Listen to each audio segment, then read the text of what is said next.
Okay, Austin, this is from Monday, and I hadn't sent you a video in a while. I know y'all have been videotaping, but I wanted to send this to you because I started seeing things that I wanted you to be aware of.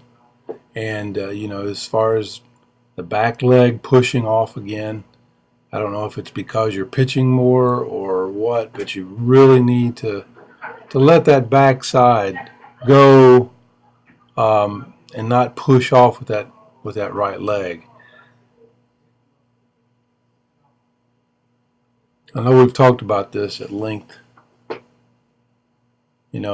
Front toss, you don't do it as bad. I mean, these are just getting loose front toss pitches, belt high. It's more. I see it more when you're starting to do front. Uh, when you start doing live arm. So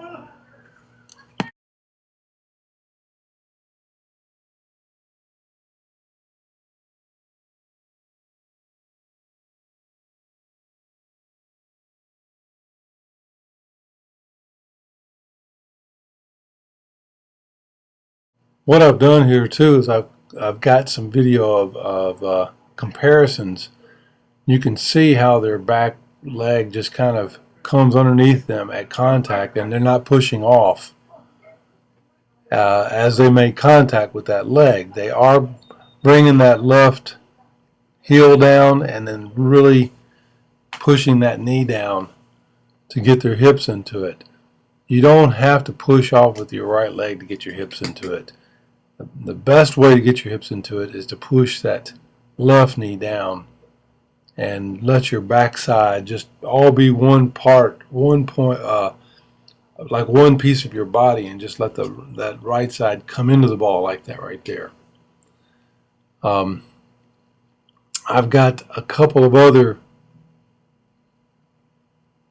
side-by-side shots of other guys, pro guys that are, so that you can compare and go back and look at this. Turn off the audio, what have you, but go back and look at this video and you can see. And the only way that you're going to be able to stop that action right there where you're pushing up with your right leg is just hundreds and hundreds of reps. And I know the more you get away from your summertime team, the less reps you're able to make. But it's like when you go to really grunt and push and really muscle up on your swing, you're not just using your shoulders and your hands, you're pushing up with your knees and your legs and your thighs.